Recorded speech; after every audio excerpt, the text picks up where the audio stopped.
Hi and welcome back again.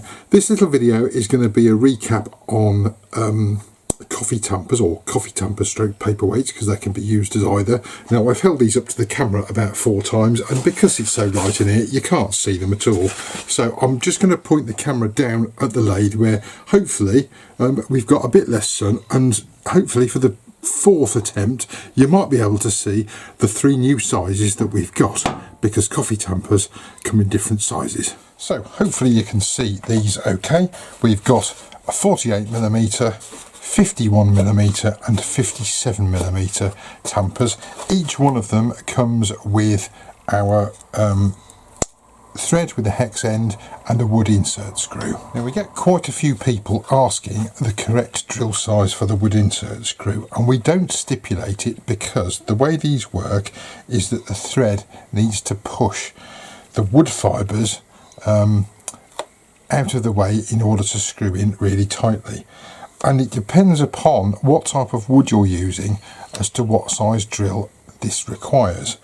If you're using something like softwood, you probably manage to get away with a 10mm drill, maybe 10.5. For most hardwoods, probably 11.5, but equally for some other hardwoods, if you've got yew, the chances are you probably won't get one of these in and get it to stay at all, in which case you'll need to tap something like yew because the wood fibres are so tight. I'm afraid it's just one of those things, we can't teach it. This is just knowledge of the wood that you're using that you need to learn as you go along. We cannot possibly write guides to cover every single type of wood. So what I'm going to show you is the principle of how to do this again today. So here I've got a piece of beech. It's got a great big crack and knotty bit up this end. Unfortunately I don't have any resin, otherwise putting resin in there would probably look rather nice, but I've drilled an 11.5mm hole in the bottom. I've also countersunk it because the top of these wood insert screws is a little bit wider, and I'm basically going to screw that in the top, ready to be mounted on the mandrel, which is behind me. As you can see, we sell mandrels suitable for doing these. It's quite hard work. It would be easier if I had a vise, which I have, but it's the other side of the workshop, and you need to make sure that you get this flush with your wood.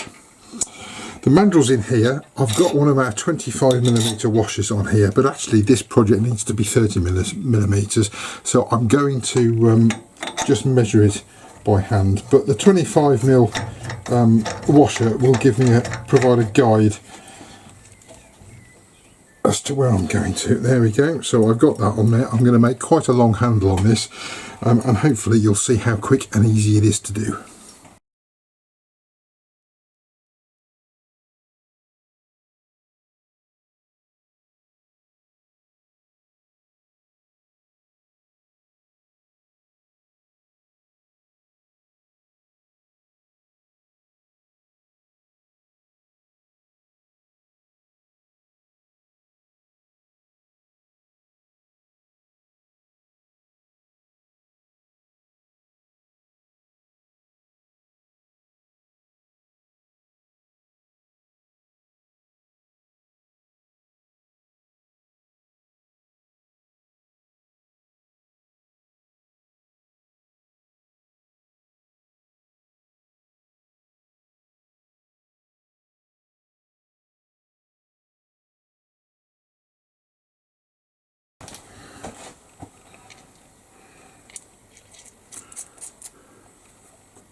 So there's the bit that broke off. I thought it would, to be honest, but I ended up just cutting that off with a saw, mainly because it makes less mess than turning it away.